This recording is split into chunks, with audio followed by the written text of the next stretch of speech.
Vera, seorang janda muda yang kesepian sekaligus terhimpit masalah ekonomi, nekat mendatangi Gunung Kemukus untuk melakukan pesugihan. Syaratnya mengerikan. Setelah mandi ritual, ia harus berhubungan badan dengan pria yang usianya lebih muda dari dirinya. Kebetulan, di rumahnya sedang tinggal keponakannya sendiri, Indra, seorang mahasiswa polos yang tidak tahu apa-apa. Awalnya Indra menolak, tapi ancaman dari Vera membuatnya tidak berdaya. Sejak malam itu, hidup Indra berubah jadi mimpi buruk. Tubuhnya makin kurus, sakit-sakitan, tapi ia harus terus melayani nafsu Vera yang makin buah setiap malam. Di sisi lain, Vera justru tiba-tiba menjadi kaya raya. Misteri gelap mulai terkuak ketika bisikan gaib dan penampakan menyeramkan muncul di rumah mereka. Apa yang sebenarnya ditumbalkan, dan bagaimana nasib Indra pada akhirnya? Sebelum lanjut ke ceritanya, jangan lupa subscribe channel Mystery Story, tekan tombol like jika kalian suka dengan ceritanya. Dan silakan tulis di komentar jam berapa dan dari kota mana Anda menonton, dan pastikan tonton sampai selesai karena setiap detiknya penuh misteri yang belum pernah terpecahkan. Di sebuah kampung yang tidak terlalu jauh dari kota, tinggal seorang wanita muda bernama Vera.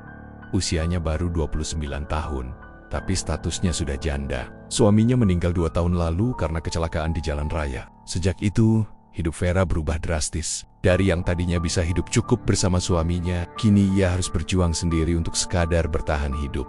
Siang hari, Vera membuka warung kecil di depan rumahnya. Warung itu hanya menjual kebutuhan sehari-hari. Mie instan, sabun, minyak goreng, rokok, dan beberapa jajanan anak-anak. Keuntungan yang didapat pun tidak seberapa, hanya cukup untuk makan sehari-hari. Kadang kalau warung sepi, Vera hanya duduk termenung di kursi plastiknya, memandang jalan kampung yang tak begitu ramai. Meski begitu, Vera dikenal sebagai wanita yang masih cantik. Wajahnya bersih, kulitnya kuning langsat, dan tubuhnya terawat. Banyak lelaki di kampung yang diam-diam tertarik padanya. Tapi Vera tidak pernah menanggapi, entah karena masih trauma kehilangan suami, atau karena ada alasan lain yang ia simpan rapat-rapat. Namun, di balik tatapan matanya yang lembut, Vera menyimpan rasa iri yang begitu besar. Ia iri melihat tetangga sebelah rumahnya, seorang ibu-ibu yang hidup berkecukupan karena suaminya punya usaha mebel. Ia iri melihat man-man lamanya di media sosial yang tampil mewah dengan tas branded, makan di restoran mahal, dan jalan-jalan keluar kota setiap malam. Setelah menutup warung, Vera duduk sendirian di ruang tamu. Lampu remang dari bohlam 5 watt membuat suasana rumahnya terasa dingin. Dari jendela, ia sering melihat bulan menggantung di langit hitam. Dalam hatinya, ia selalu bertanya-tanya, kenapa nasibku begini? Apa salahku sampai harus hidup susah begini? Kenapa aku nggak bisa sekaya mereka? Rasa iri itu semakin lama berubah menjadi obsesi. Vera ingin kaya, sangat ingin. Suatu malam ketika ia sedang duduk termenung, datang seorang tamu tak terduga. Seorang wanita tua yang dulu pernah tinggal di kampung itu. Namanya Bu Narti. Rambutnya sudah beruban, tapi sorot matanya tajam. Ia datang hanya untuk membeli rokok, tapi sempat berbincang sebentar dengan Vera. "Warungmu sepi ya?" tanya Bu Narti sambil menyerahkan uang receh. Vera tersenyum hambar. "Ya Bu, namanya juga warung kecil-kecilan." Bu Narti menatapnya lama, lalu dengan suara pelan, ia berkata, "Kalau kamu mau, ada cara cepat biar hidupmu berubah. Tapi ya, nggak semua orang berani melakukannya." "Virman, maksudnya apa Bu?" "Pernah dengar Gunung Kemukus?" Mendengar nama itu, bulu kuduk Vera langsung merinding. Ia memang pernah mendengar cerita samar-samar dari orang kampung, bahwa Gunung Kemukus adalah tempat orang melakukan pesugihan. Ada yang bilang dengan mandi kembang, ada juga yang bilang dengan ritual aneh-aneh. "Aku cuma dengar-dengar aja Bu," jawab Vera ragu. Bu Narti mendekatkan wajahnya, berbisik, "Kalau kamu benar-benar mau kaya, pergilah ke sana, lakukan ritualnya. Tapi ingat, ada syaratnya. Kalau kamu berani, rezekimu ngalir deras. Kalau nggak kuat, bisa binasa." Setelah berkata begitu, Bu Narti tersenyum tipis, mengambil rokoknya, lalu pergi begitu saja. Tinggallah Vera yang terdiam, jantungnya berdegup kencang. Kata-kata Bu Narti seperti menyisakan bisikan di kepalanya. Malam itu, Vera tak bisa tidur. Kata Gunung Kemukus terus terngiang di telinganya. Semakin ia mencoba mengabaikan, semakin kuat dorongan dalam hatinya untuk tahu lebih jauh. Seakan ada yang memanggil-manggil ia. Beberapa hari kemudian, rumah Vera kedatangan tamu lain, Indra, keponakannya sendiri. Indra adalah anak dari kakak laki-lakinya. Pemuda itu berusia 21 tahun, kuliah di kota, dan butuh tempat tinggal sementara. Karena rumah Vera dekat dengan kampusnya, Indra memutuskan untuk numpang tinggal di sana. Indra anak yang sopan, pintar, dan cukup rajin. Kehadirannya membuat rumah Vera sedikit lebih hidup. Setidaknya ada orang lain yang bisa diajak ngobrol. Vera pun senang karena ada yang bisa membantu menjaga warung ketika ia sedang ada urusan. Namun, di balik senyumnya pada Indra, ada hal lain yang mulai tumbuh di pikiran Vera. Setiap kali ia melihat Indra, hatinya seperti berdesir aneh. Entah kenapa, wajah Indra yang tampan dan tubuhnya yang masih muda membuat Vera sulit mengalihkan pandangan. Dan entah kebetulan atau tidak, malam itu Vera kembali bermimpi aneh. Dalam mimpinya, ia berada di sebuah sendang gelap, ditemani bayangan hitam yang tak jelas bentuknya. Suara itu berbisik di telinganya. "Kau ingin kaya, bukan? Kau ingin hidupmu berubah? Mandilah di Kemukus. Dan carilah pria muda, lebih muda darimu. Jadikan dia pengikatmu." Vera terbangun dengan napas terengah-engah. Keringat dingin membasahi tubuhnya. Ia duduk di tepi ranjang, menatap langit-langit kamar. Mimpi itu begitu nyata, terlalu nyata untuk sekadar bunga tidur. Saat itu, Indra mengetuk pintu kamarnya Tante. "Enggak apa-apa," saya dengar Tante teriak. Vera buru-buru menjawab, "Enggak apa-apa, Indra. Tante cuma mimpi buruk." Tapi dalam hatinya, Vera mulai menyusun rencana. Rasa penasaran dan ambisi mengalahkan segala rasa takutnya. Ia yakin mimpinya adalah sebuah pertanda. Pertanda bahwa Gunung Kemukus memang memanggilnya. Sejak malam itu, Vera semakin sering melamun. Kadang ia duduk di warung tapi pikirannya melayang entah kemana. Tatapannya kosong, tapi bibirnya tersenyum tipis. Ia sudah bulat tekad, ia akan pergi ke Gunung Kemukus. Yang belum ia tahu adalah bagaimana caranya memenuhi syarat ritual itu. Tapi ia mulai menyadari bahwa keponakannya sendiri, Indra, bisa menjadi jawaban dari semua itu. Indra yang polos, yang percaya penuh pada tantenya, sama sekali tidak tahu bahwa dirinya akan terjebak dalam rencana gelap. Malam semakin larut, angin berhembus pelan melewati sela-sela jendela. Dari kejauhan terdengar suara anjing menggonggong panjang, seakan menyambut keputusan yang baru saja dibuat Vera dalam hatinya. Dan sejak malam itu, rumah kecil di pinggir kampung tersebut tak lagi sama. Malam itu, udara terasa lebih dingin dari biasanya. Jam menunjukkan pukul 11 malam ketika Vera nekat pergi dari rumah. Ia mengenakan jaket hitam, membawa tas kecil berisi bunga 7 rupa, sebotol air mineral, dan uang receh untuk ongkos. Ia bilang pada Indra kalau ada arisan ibu-ibu di kampung sebelah. Padahal sebenarnya ia punya tujuan lain. Gunung Kemukus, perjalanan ke sana tidak dekat, sekitar 1 jam lebih. Ia naik motor pinjaman dari tetangganya. Dengan hati yang berdegup kencang, di sepanjang jalan, pikirannya bercampur aduk antara rasa takut dan rasa penasaran. Apa benar bisa kaya hanya dengan mandi di sana? Apa benar bisa langsung berubah nasib? Begitu sampai di daerah Gunung Kemukus, suasana sudah berbeda. Jalanan sepi, hanya ada beberapa warung kopi yang buka 24 jam. Dari kejauhan, terlihat kerumunan orang berjalan menuju arah sendang. Ada yang berpakaian rapi, ada yang sederhana, ada juga yang wajahnya penuh kegelisahan. Vera ikut berjalan mengikuti arus. Semakin dekat, semakin jelas aroma kemenyan tercium menusuk hidung. Bau yang aneh membuat bulu kuduknya merinding. Di sepanjang jalan setapak, beberapa orang terlihat membawa bunga, dupa, dan sesajen lain. Di bawah pohon besar dekat pintu masuk sendang, ada seorang lelaki tua yang duduk bersila. Tubuhnya kurus, wajahnya keriput, tapi matanya tajam sekali. Banyak orang berhenti sebentar di hadapannya, memberi salam, lalu melanjutkan perjalanan. Ketika Vera lewat, lelaki tua itu tiba-tiba menatapnya lama sekali. "Baru pertama kali ke sini, ya?" Suaranya serak tapi jelas. Vera terkejut. "Ayah, Pak." Lelaki tua itu tersenyum samar, lalu berbisik pelan, "Kalau sudah mandi di sendang, jangan lupa syaratnya. Kau harus tidur dengan pria yang lebih muda darimu. Kalau tidak, semua sia-sia, bahkan bisa jadi celaka." Kata-kata itu membuat tubuh Vera merinding. Tapi entah kenapa, ia hanya mengangguk, lalu melanjutkan langkah. Sendang Gunung Kemukus tidak besar. Airnya tenang, dikelilingi pepohonan rimbun. Malam itu, beberapa orang sudah bergiliran mandi. Ada yang berdoa, ada yang menangis, ada yang diam saja dengan wajah tegang. Vera ikut menunggu gilirannya. Ketika tiba waktunya, ia masuk ke dalam sendang dengan hati-hati. Airnya dingin menusuk tulang. Dengan tangan gemetar, ia menaburkan bunga 7 rupa ke permukaan air. Bibirnya bergetar, mengucap doa dalam hati. "Ya Allah, kalau memang ini jalanku, semoga rezekiku lancar. Aku capek hidup miskin terus." Tapi entah kenapa, semakin lama ia berendam, pikirannya terasa kosong. Seperti ada suara lain yang masuk ke kepalanya. Suara berat, bukan milik manusia.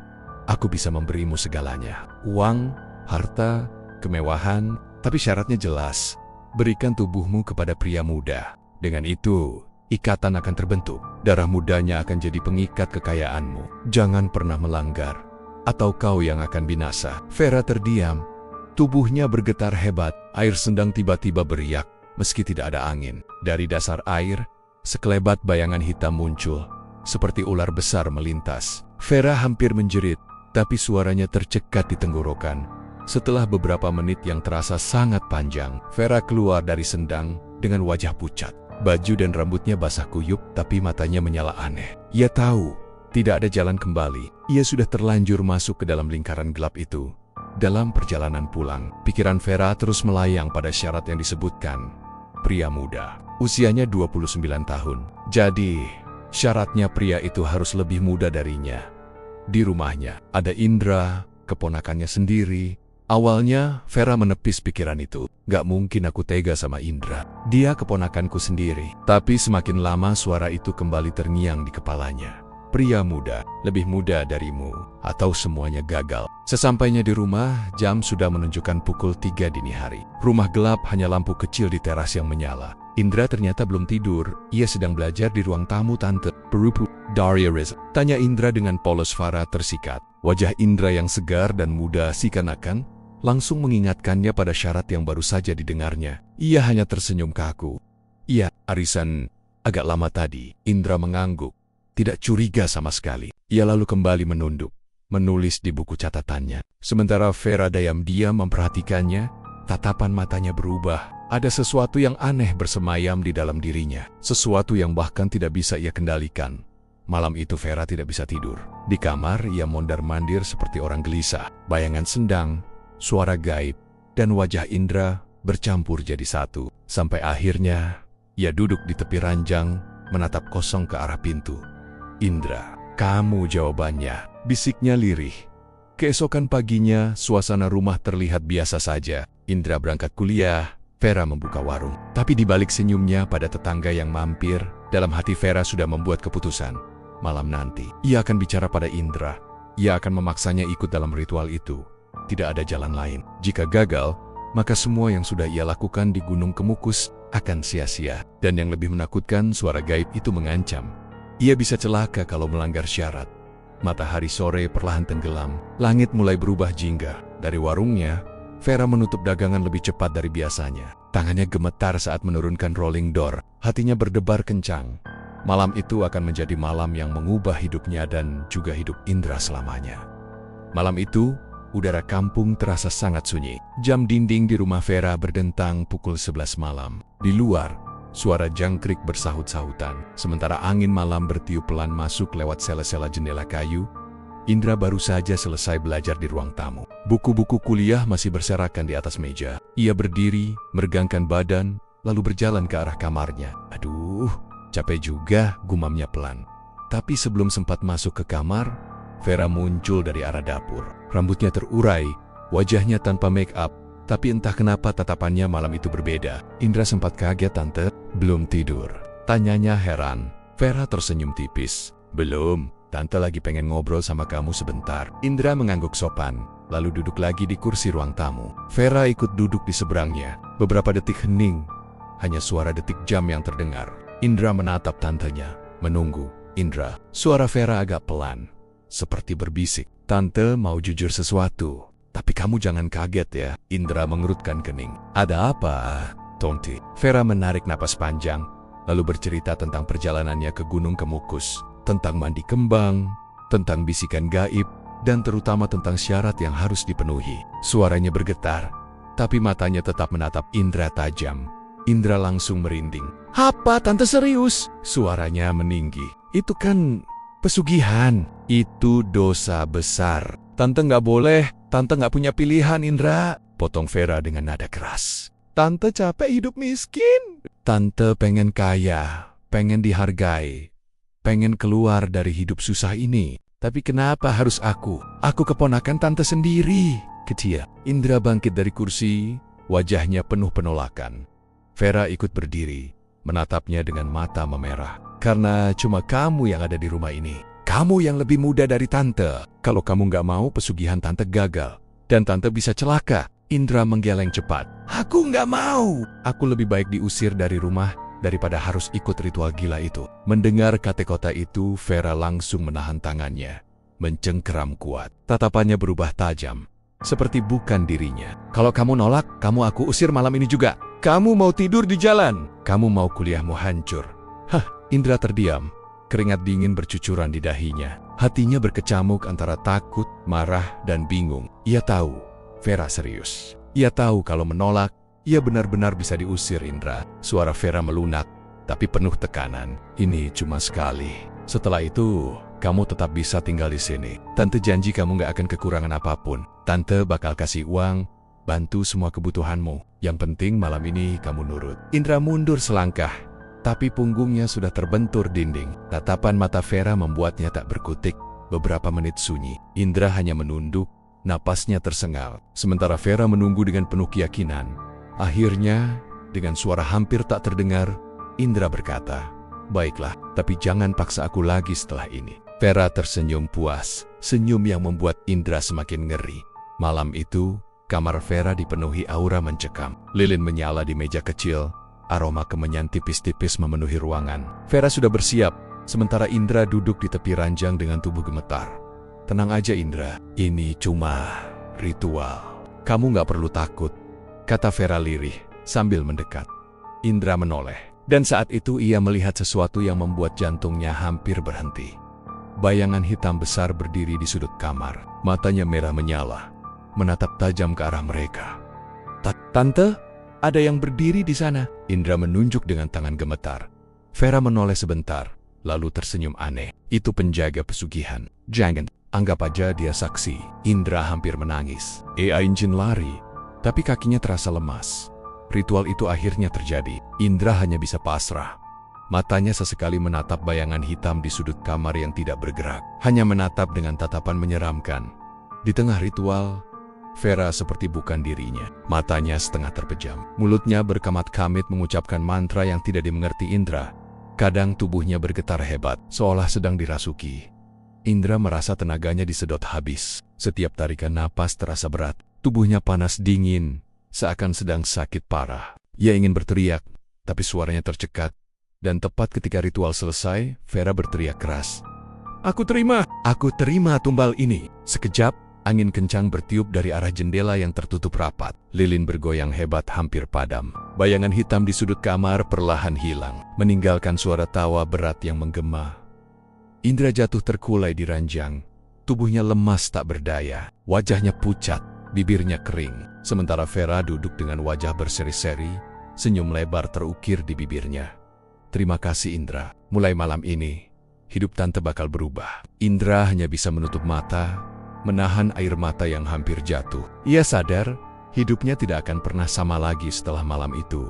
Pukul 3 dini hari. Vera keluar kamar dengan langkah ringan, seperti habis mendapatkan energi baru. Sementara Indra masih terbaring, tubuhnya gemetar dan dingin di ruang tamu. Suara detik jam kembali terdengar jelas. Tapi entah kenapa, malam itu terasa lebih sunyi dari biasanya. Seakan-akan rumah itu baru saja menyimpan rahasia besar yang tidak boleh diketahui siapapun. Dan sejak malam itu, mimpi buruk bagi Indra pun dimulai. Sejak malam pertama itu, Indra merasa dirinya seperti terjebak dalam mimpi buruk. Awalnya ia kira mungkin hanya sekali saja ritual itu dilakukan, tapi ternyata Vera tidak berhenti. Hampir setiap malam, pintu kamar Indra diketuk pelan. Kalau tidak dibuka, Vera akan langsung masuk dengan wajah dingin. Indra, jangan coba-coba nolak lagi. Kamu tahu sendiri kan, hidupmu ada di tanganku. Kalau kamu berani macam-macam, aku bisa usir kamu besok juga. Ingat, kuliahmu butuh biaya. Aku yang nanggung semuanya. Suara Vera terdengar datar, tapi Indra tahu ada ancaman halus di balik ucapannya. Indra hanya bisa terdiam. Hatinya berkecamuk. Ia muak, ia takut, tapi di sisi lain, ia tidak punya pilihan. Vera benar hidupnya saat ini memang bergantung pada tantenya itu. Dan setiap kali ritual terlarang itu selesai, tubuh Indra semakin lemas. Seolah-olah ada sesuatu yang tersedot dari dalam dirinya. Malam-malam berikutnya terasa makin aneh. Kadang saat Indra tertidur, ia mendengar suara bisikan perempuan lain di telinganya. Padahal di kamar itu cuma ada Vera. Kamu tumbalnya. Kamu jangan berani kabur. Suara itu lirih tapi jelas, membuat bulu kuduk Indra merinding di cermin kamar. Indra beberapa kali melihat bayangan yang tidak semestinya. Saat Vera berdiri, kadang bayangannya berubah menyerupai sosok perempuan tua berambut panjang dengan mata merah menyala. Indra hampir berteriak, tapi setiap ia berkedip, bayangan itu kembali normal. Keseharian Indra pun mulai kacau. Tubuhnya semakin kurus, wajahnya pucat, lingkar hitam di bawah matanya makin jelas. Teman-teman kampusnya sering bertanya, "Indra, lo sakit? Kok kelihatan kayak kurang tidur banget sih?" Indra hanya tersenyum kaku. Bagaimana ia bisa cerita? Siapa yang percaya kalau ia harus melayani tantenya sendiri setiap malam karena sebuah ritual pesugihan? Sementara itu, Vera justru makin berbeda. Penampilannya berubah drastis. Kalau dulu ia hanya seorang janda muda sederhana, sekarang ia tampak mewah. Bajunya selalu baru, perhiasannya makin banyak, mobil keluaran terbaru pun tiba-tiba nongkrong di garasi rumahnya. Tetangga-tetangga mulai curiga. Si Vera itu sekarang bisnis apa sih? Kok bisa cepet kaya banget? Tapi Vera hanya tersenyum manis, menutupi rahasia kelam di balik kekayaannya. Malam ke-30 sejak ritual pertama, Indra merasakan tubuhnya benar-benar drop. Bahkan untuk berdiri saja ia lemas. Tapi malam itu, seperti biasa, Vera kembali masuk ke kamarnya. Dengan wajah cantik yang penuh riasan, ia mendekati Indra yang terbaring pucat. "Kamu harus kuat, Indra. Kalau kamu berhenti, semua ini bisa hilang. Ingat, kamu bagian dari perjanjianku. Tanpa kamu, aku tidak bisa dapat semua ini." Indra hanya bisa menatapnya dengan mata kosong. Dalam hatinya, ia menjerit minta tolong. Tapi mulutnya terkunci. Tubuhnya terlalu lemah untuk melawan. Dan saat Vera memulai ritual itu lagi, Indra merasa ada sosok lain di kamar, bukan hanya Vera. Ada tangan dingin yang menyentuh pundaknya. Ada suara tawa kecil yang berbisik di telinganya. Bagus. Tumbalnya makin lemah. Indra ingin lari. Tapi seolah-olah seluruh energi hidupnya sudah dirantai oleh sesuatu yang tak terlihat. Sejak sebulan berlalu, kehidupan Vera berubah total. Rumah yang dulunya biasa-biasa saja, sekarang mulai dipenuhi barang-barang mewah. Sofa baru, TV layar besar, bahkan mobil putih keluaran terbaru nongkrong manis di garasi. Tetangga-tetangga sering berbisik ketika melihatnya. Si Vera itu sekarang bisnis apa ya? Kok cepat banget kayaknya? Katanya sih cuma jualan online. Tapi masa bisa sampai segitu banyak duitnya? Jangan-jangan ada main pesugihan? Tapi Vera selalu menutupinya dengan senyum manis. Tahu Battle. Semua ini bukan hasil kerja keras, melainkan perjanjian gelap dengan sesuatu yang tak kasat mata. Sementara itu, Indra semakin terpuruk. Tubuhnya makin kurus, kulitnya pucat, matanya cekung. Di kampus, dosen dan teman-temannya heran melihat perubahan drastis itu. "Indra, kamu nggak apa-apa? Sakit, APA. Kalau butuh bantuan bilang ya," kata salah satu temannya. Indra hanya menggeleng pelan. Dalam hatinya, ia menangis. Ia ingin berteriak, ingin lari. Tapi ia tahu ia tak punya tempat untuk pergi. Semua biaya kuliahnya ditanggung Vera. Dan kalau ia berani melawan, ia takut malah diusir atau, lebih parah, nyawanya terancam. Malam demi malam terasa seperti neraka baginya. Setiap kali jam menunjukkan lewat tengah malam, ia tahu pintu kamarnya akan diketuk pelan. Suara langkah kaki Vera selalu terdengar jelas di lantai rumah itu. Kalau Indra tak membuka pintu, Vera akan langsung masuk dengan kunci cadangan Indra. Suara itu selalu sama, datar, tapi penuh tekanan. Indra hanya bisa menunduk, tubuhnya gemetar, sebelum akhirnya menyerah. Tapi yang membuat Indra makin ketakutan bukan hanya Vera, melainkan hal-hal ganjil yang mulai sering terjadi di rumah itu. Suatu malam, setelah ritual selesai, Indra hampir pingsan karena kelelahan. Ia berbaring, matanya setengah terpejam. Vera sudah tertidur pulas di sampingnya. Tapi Indra tidak bisa tidur. Ia mendengar bisikan lirih di telinganya. "Kamu tumbalnya, jangan coba kabur." Indra langsung membuka mata. Ia menoleh, memastikan Vera benar-benar tertidur. Tapi suara itu jelas bukan suara Vera. Suaranya lebih serak, tua, seperti perempuan paruh baya yang menyeramkan. Bulu kuduk Indra langsung berdiri. Ia coba memejamkan mata lagi. Tapi kali ini ia melihat sesuatu di sudut kamar. Bayangan perempuan tua berambut panjang, berdiri menunduk, dengan mata merah menyala. Bayangan itu menatapnya tajam, lalu tersenyum menyeringai. Indra menjerit pelan, tapi suaranya seperti tercekat di tenggorokan. Saat ia mengedip, bayangan itu hilang, tapi rasa dinginnya masih terasa menusuk tulang. Seiring waktu, Vera tidak hanya makin kaya, tapi juga makin aneh. Kadang saat bercermin, Indra memperhatikan pantulan Vera. bukan lagi seorang janda muda cantik, melainkan sosok perempuan tua yang keriput dengan rambut panjang kusut. Indra mencoba mengabaikannya, tapi semakin lama bayangan itu makin sering terlihat.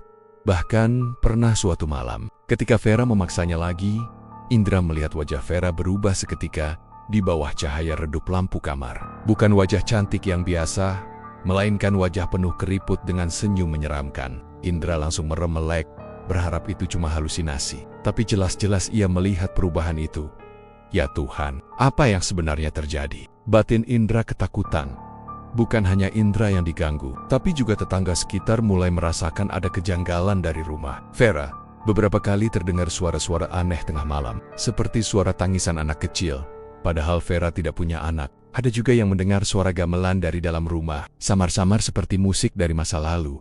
Suatu malam, tetangga sebelah rumah, Bu Rini, mengaku melihat sesuatu saat ia lewat depan rumah Vera sekitar jam 2 pagi. Ia melihat ada sosok hitam besar duduk di atap rumah.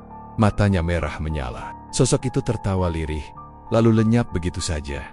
Kabar itu membuat gosip semakin ramai. Tapi tidak ada yang berani menegur Vera. Semua orang hanya bisa berbisik-bisik. Tubuh Indra semakin hari semakin drop. Nafsu makannya hilang, wajahnya pucat seperti orang kekurangan darah. Bahkan untuk jalan pun kadang ia sempoyongan. Tapi anehnya, setiap kali ia mencoba menolak ritual itu, Vera berubah seperti orang kerasukan. Matanya merah, suaranya berat, dan tubuhnya begitu kuat. Indra, jangan pernah berani menolak aku. Kalau kamu berhenti, aku bisa habisi kamu sekarang juga. Begitu ancamannya suatu malam. Indra ketakutan setengah mati. Ia sadar, Vera bukan lagi sekadar tante yang dikenalnya dulu. Ada sesuatu yang lebih gelap yang mengendalikan dirinya. Suatu hari, Indra memberanikan diri mencari tahu tentang Gunung Kemukus. Ia membaca beberapa artikel di internet, juga mendengar cerita dari orang-orang tua di kampung. Ternyata, pesugihan di Gunung Kemukus memang sudah terkenal sejak dulu. Ritualnya adalah mandi di sendang, lalu harus melakukan hubungan terlarang dengan pasangan yang bukan suami atau istri. Sah! Indra merinding. Semua cocok dengan apa yang dialami Vera.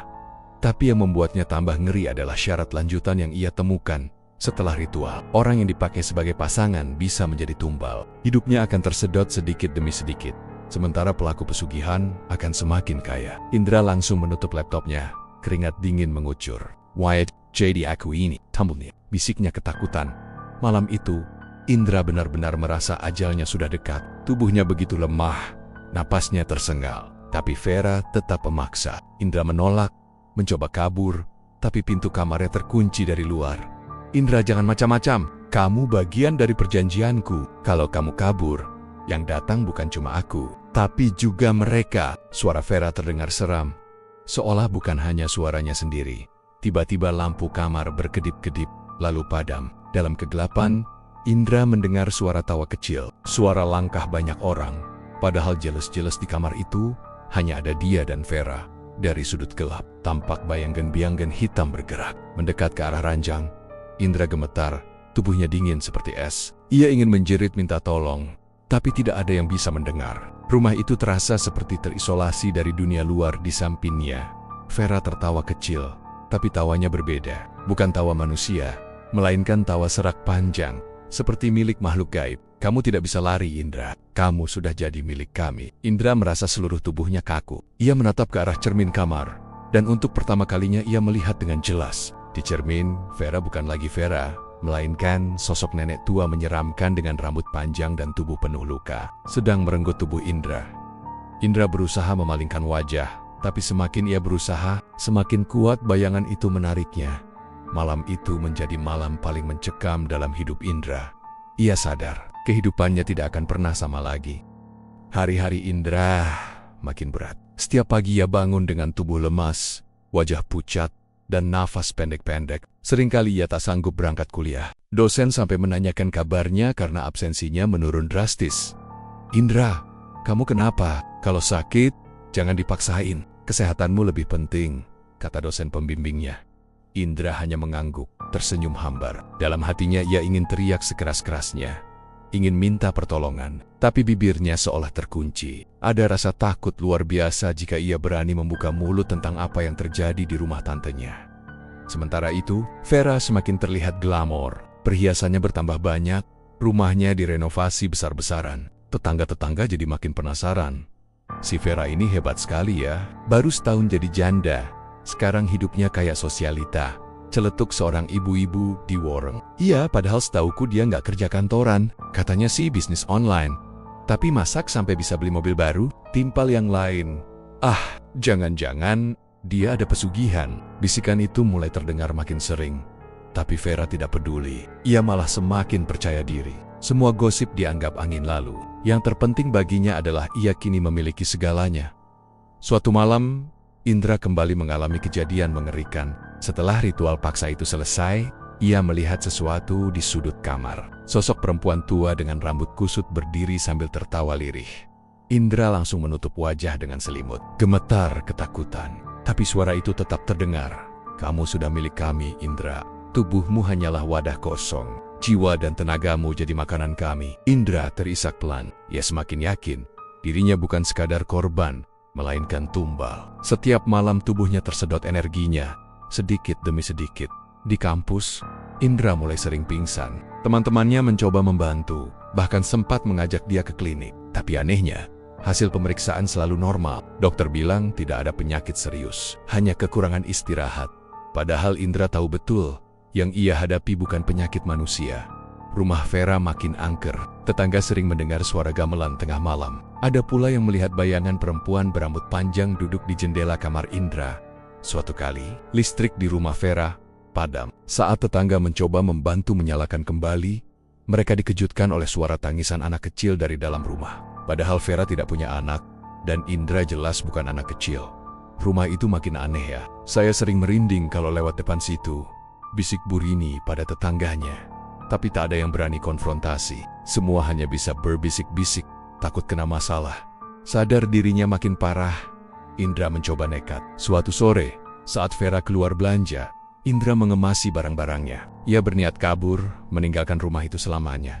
Namun begitu ia membuka pintu rumah, tubuhnya tiba-tiba terasa berat. Kakinya seakan terkunci ke lantai. Keringat dingin mengucur deras. Tiba-tiba terdengar suara bisikan di telinganya. Tidak bisa kabur. Kamu, tumbalnya. Kamu akan mati di sini. Indra jatuh terduduk, menangis sejadi-jadinya. Ia sadar, dirinya seperti dipenjara oleh kekuatan gaib. Rumah itu bukan lagi sekadar tempat tinggal, melainkan kandang untuk tumbal.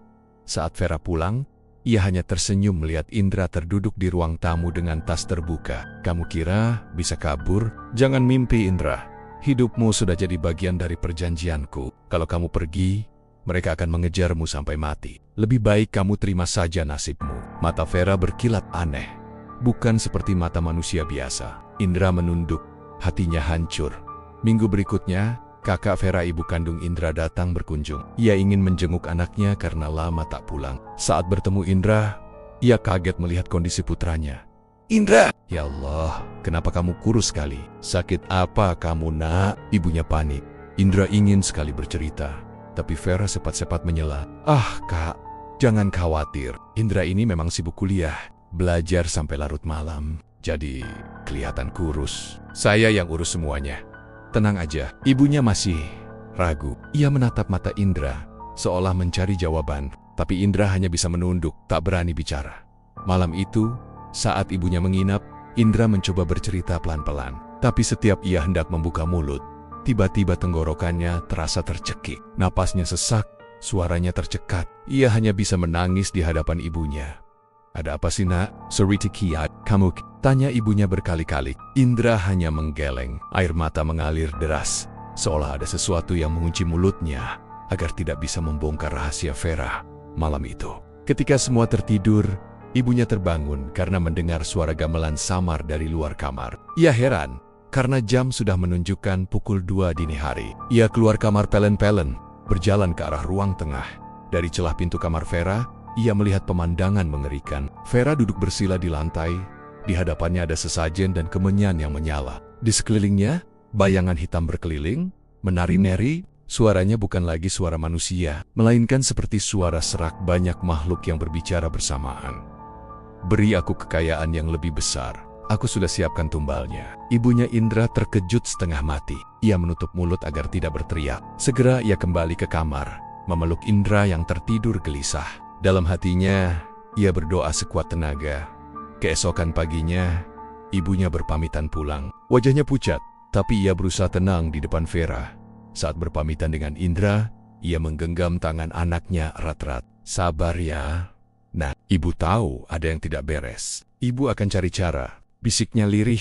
Indra hanya menunduk. Air matanya jatuh tanpa suara. Sejak malam itu, gangguan di rumah makin menjadi-jadi. Indra sering melihat bayangan hitam duduk di ujung ranjangnya. Kadang terdengar suara langkah kaki di plafon rumah. Tubuh Indra makin kurus, wajahnya makin pucat, tapi Vera justru makin bersinar. Setiap hari ada saja rezeki datang padanya. Toko online-nya laris, bisnis castle-kasilen yang ia jalankan selalu untung besar. Namun semakin kaya, wajahnya semakin sering berubah. Kadang saat marah, wajahnya tampak menyerupai perempuan tua menyeramkan. Lalu kembali normal seketika. Indra sadar, waktunya tidak banyak lagi. Ia merasa nyawanya sedikit demi sedikit disedot. Jika terus begini, mungkin ia tak akan bertahan lama. Dan di balik semua itu, ibunya mulai mencium rahasia besar. Ia sudah melihat dengan mata kepala sendiri. Vera bukan lagi sekadar janda biasa. Ia sudah bersekutu dengan sesuatu yang sangat gelap. Hari-hari terakhir bagi Indra terasa semakin berat. Tubuhnya makin kurus kering, wajah pucat pasi, matanya cekung. Ia sering terbatuk-batuk, bahkan untuk berdiri saja kadang sulit. Teman-teman kampusnya sudah jarang melihatnya masuk kuliah. Sementara itu, Vera semakin kaya raya. Setiap kali keluar rumah, ia tampil bak wanita sosialita. Mobilnya gonta-ganti, perhiasannya berlapis-lapis. Tetangga makin heran, bahkan ada yang torang-toranggan berbisik saat Vera lewat. Dia itu kaya mendadak, pasti ada main sama pesugihan. Tapi, masa iya sih? Kalau iya, siapa tumbalnya? Tapi rumah itu memang makin angker. Malam-malam suka ada suara aneh.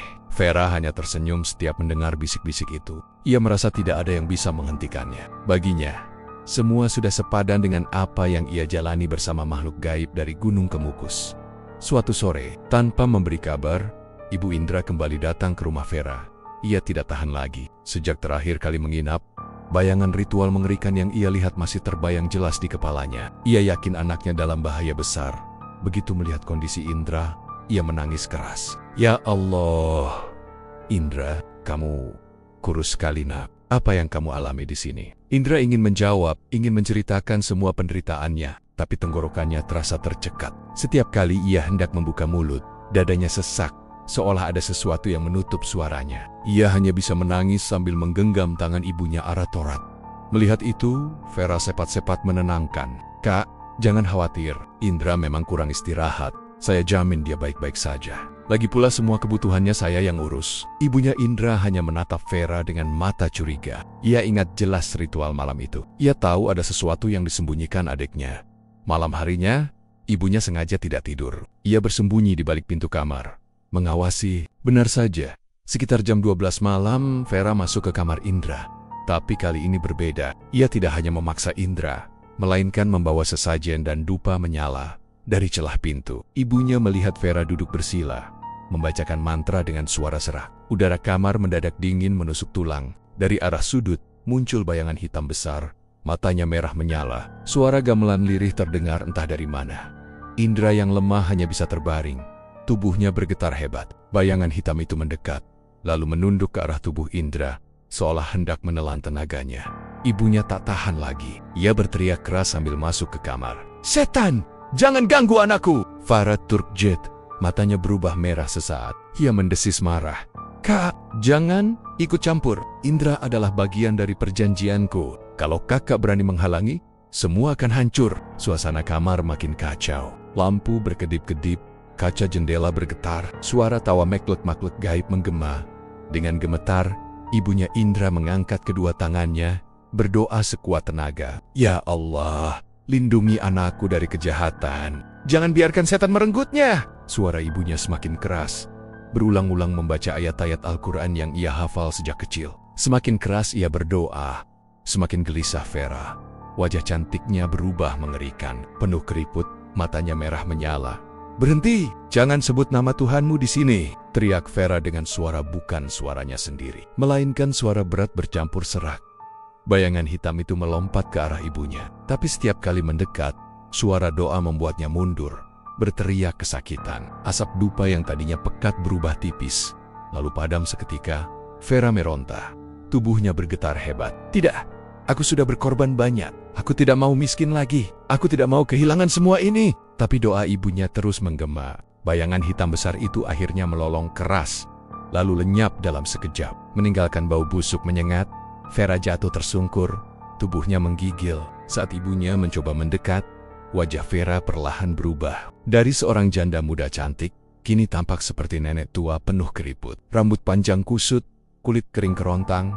Indra menangis melihat perubahan itu. Ia baru sadar, kekayaan yang didapat Vera selama ini harus dibayar dengan tubuh dan jiwanya sendiri. Indra, maafkan tante. Suara Vera lirih, terengah-engah. Aku cuma ingin hidup enak. Aku nggak kuat jadi miskin. Aku belum sempat melanjutkan. Tubuhnya kejang hebat. Dari mulutnya keluar darah hitam pekat. Matanya melotot, lalu terpejam selamanya. Vera tewas di tempat, dengan wajah menyeramkan yang bukan lagi wajah manusia biasa. Begitu Vera menghembuskan nafas terakhir, tubuh Indra yang semula lemah mendadak terasa ringan. Sesuatu yang selama ini menjeratnya hilang begitu saja. Nafasnya lega, meski tubuhnya masih sangat kurus dan sakit. Ibunya memeluk Indra erat-erat sambil menangis. Alhamdulillah, kamu selamat nak. Sabar ya, semua ini sudah berakhir. Tetangga yang mendengar keributan datang berbondong-bondong. Mereka terkejut melihat keadaan Vera yang sudah terbujur kaku dengan wajah mengerikan. Gosip pesugihan yang dulu hanya bisik-bisik, kini terbukti nyata. Jenazah Vera dimakamkan dengan cepat, tapi keanehan tetap terasa. Saat dimasukkan ke liang lahat, beberapa orang mengaku mendengar suara tawa lirih dari dalam kubur. Indra yang masih lemah hanya bisa menunduk. Ia tahu, meski tantenya sudah mati, bekas luka batin dan fisik yang ia alami tidak akan hilang begitu saja. Namun satu hal pasti, malam-malam mencekam itu akhirnya usai. Ia bisa kembali melanjutkan hidupnya tanpa belenggu pesugihan. Meski trauma mendalam akan selalu membekas, Indra bertekad untuk bangkit, ditemani doa dan kasih sayang ibunya. Dan tentang Vera, rumah mewahnya perlahan kembali sepi. Mobil-mobilnya hilang, harta bendanya lenyap entah kemana. Orang-orang hanya mengingatnya sebagai janda muda cantik yang berani bermain dengan pesugihan, tapi akhirnya tewas mengenaskan karena perjanjian gelap yang ia buat sendiri. Terima kasih sudah menonton channel Mystery Story. Terus dukung channel ini dengan cara komen, like, share, dan subscribe. Mohon maaf jika ada kesamaan nama tokoh, tempat kejadian ataupun cerita, itu adalah kebetulan semata.